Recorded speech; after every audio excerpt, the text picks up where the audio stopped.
Right now at 6, a car crash leads to a grim discovery and a boyfriend charged with murder. I am asking the court and begging the court to please not release him on bond.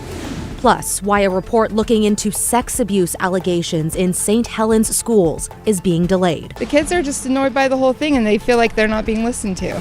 And winter's back and packing a punch. Why there's still uncertainty in the forecast when it comes to valley snow.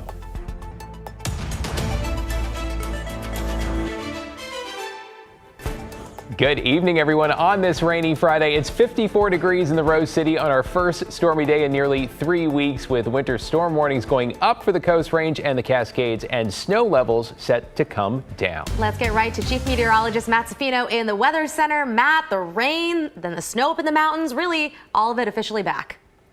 All going on as we change months from January to February. Of course, later on tonight, snow in the Cascades has already been pretty impressive. 7 inches of new snow. We're waiting for the temperature to drop. It will do that tonight. Once it begins to drop, it's going to drop quite rapidly, be in the teens by tomorrow morning up there. It is a winter storm warning in the Coast Range and in the Cascades, which is surrounded by a winter weather advisory. Lower elevations down to about 1,000 feet because the snow totals will be a little bit less there. But it is going to be a very wintry drive. If you're going west through the Coast Range or east through the Cascades, the gorge will be okay tomorrow. Then beginning Sunday, we'll start to see snow showers come down to 500 feet and probably see some snow showers in the gorge at that point. But look, it goes from Canada down into California as far as our winter weather warnings and advisories go. So we had a good steady rain today. I mean, we ended up about 3/4 of an inch in Portland, but now the clouds broke up right around sunset. We're getting some drying over the valley, not so much in the Cascades. The snow continues to fly there as the air gets lifted by the mountain range itself. So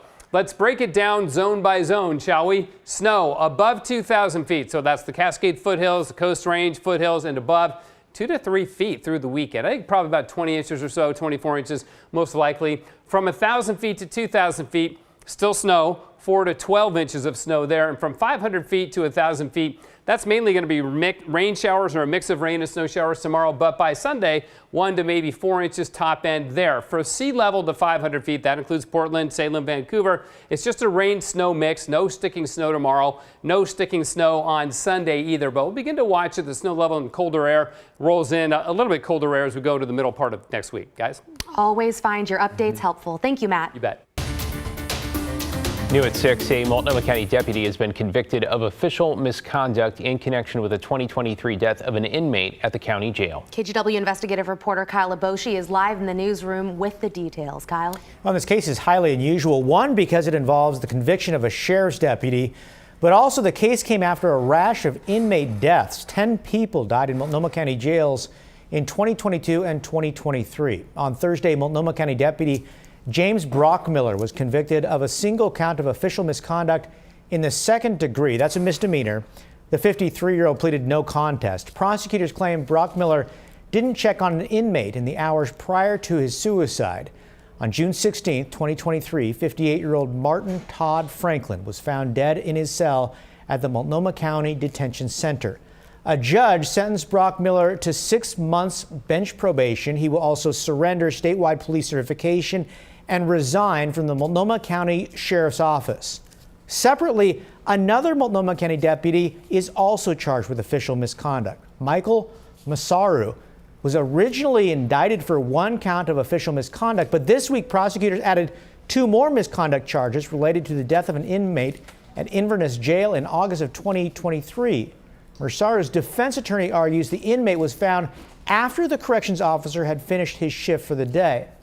A spokesperson for the Multnomah County Sheriff's Office wrote to us late this afternoon, quote, "Misconduct of any kind is not tolerated," end quote. Appreciate you following up on this case. Thank you, Kyle. In a developing story, an Oregon man is accused of murdering his girlfriend, then crashing his car with her body inside. Today in a Marion County courtroom, the victim's family made a plea to the judge to keep that suspect behind bars. Devin Haskins has the latest. The family understandably upset, the mom of the victim emotional when speaking in court today in front of the judge. The suspect, Tyler Holman, and the victim, Ashley Gandolfi, in a long relationship, even sharing a daughter together. Holman faces 3 charges, including second-degree murder in the death of his girlfriend. Salem police say that Holman crashed his car early Monday morning along Corvallis Road near Independence. Polk County deputies found Gandolfi's body in the wreckage of that crash, and her death was later determined to be not from the crash, but from a gunshot wound. That led Salem police to this home as part of the investigation and Holman's eventual arrest. In court today, Gandolfi's mom, Donna, making a plea to the judge to keep Holman in jail. I am asking the court and begging the court to please not release him on bond. I am terrified and convinced if you do, he will hunt us down and kill us to get at his daughter. The victim's parents were granted custody of their granddaughter back in May. In the end, the judge decided to keep Holman behind bars without bail. He'll be back in court on February 10th. In Salem, I'm Devin Haskins, KGW News. In your headlines, 3 people, including 2 teenagers, are now in custody following an alleged carjacking in southeast Portland. Police say a driver told them his car was stolen at gunpoint at southeast 143rd and Stark around 10 Wednesday morning. About an hour later, officers say they spotted the stolen car about 1.5 miles away. The driver, authorities say, sped off and crashed into a garbage truck at northeast 178th and Davis. He and 2 others in the car ran, but police say they caught up and arrested them. Officers say 1 adult was arrested carrying this gun. A 15 and 16-year-old were also arrested. Authorities in Washington County are looking for this person who's suspected of slashing tires on several cars, including 7 belonging to the sheriff's office. A caller reported a man in a dark hoodie slashing tires near Northwest Central Drive in Bethany Village around midnight Wednesday. Deputies searched the area but couldn't find him. Call the sheriff's office if you recognize the person there on your screen. In Milwaukee, police are asking for help finding a driver who allegedly hit a dog earlier this week and then took off. This was just before 8:30 Sunday morning at Highway 224 and Freeman Way. Police say the driver of the white Mercedes pictured here struck the pet and narrowly missed hitting its owner as well. They say the driver stopped for a moment, then took off eastbound on 224. The dog, whose name is Boomer, by the way, was seriously hurt. Anyone with information should call Milwaukee police. To Washougal now, where several pets are dead or unaccounted for after a fire destroyed an RV trailer. It happened after 5:30 last night at a rural property on Southeast 20th Street near 352nd. The fire quickly spread to the barn where the trailer was parked. The people inside were able to get out safely, but 2 dogs and a cat died in that fire. Another dog and cat are unaccounted for. No word yet on that cause. And some Costco workers in Washington could be hitting the picket lines as soon as tomorrow. The Teamsters Union represents 18,000 Costco employees nationally. If an agreement is not reached tonight, the union says it is prepared to strike at warehouses in Washington, California, New York, and several other states. It does not appear stores in Oregon would be directly impacted. The union says it wants a fair contract that reflects Costco's success, while Costco says it's always treated its workers fairly.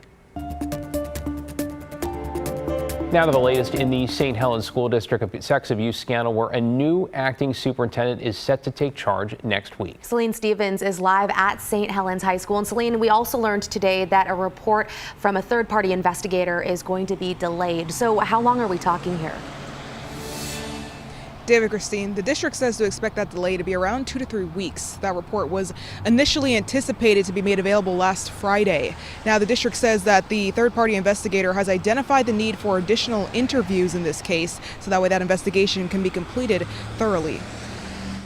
It's annoying that it keeps getting delayed. That everything keeps getting delayed in this whole case, actually.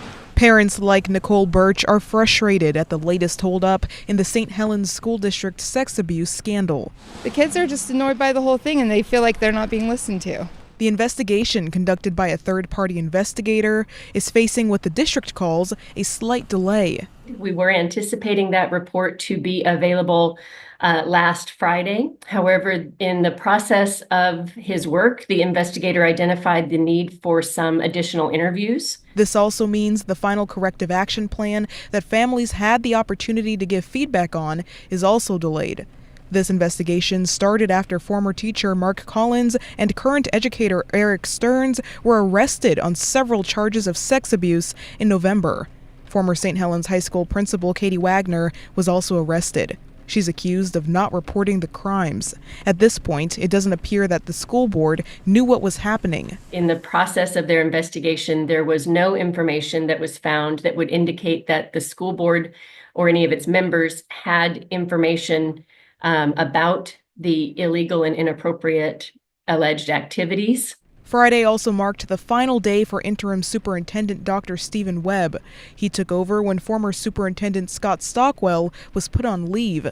Dr. Karen Fisher-Gray, who spoke at Thursday's board meeting, will take over the remainder of the school year. I think that we have some work to do, being able to transition between superintendents and really build a firm foundation for the next superintendent. Gray is expected to start Monday. So I want to acknowledge and appreciate families for their engagement and also for their patience in understanding that a thorough investigation takes time. It's required us all to have patience at a time when patience was extra hard. The district confirmed that Dr. Gray will be paid $19,000 a month, with $2,000 of those dollars going toward a housing allowance, so that way she can live here in the community that she's serving. Back to you. Yeah, Celine Stevens in St. Helens with the update tonight. Thanks, Celine.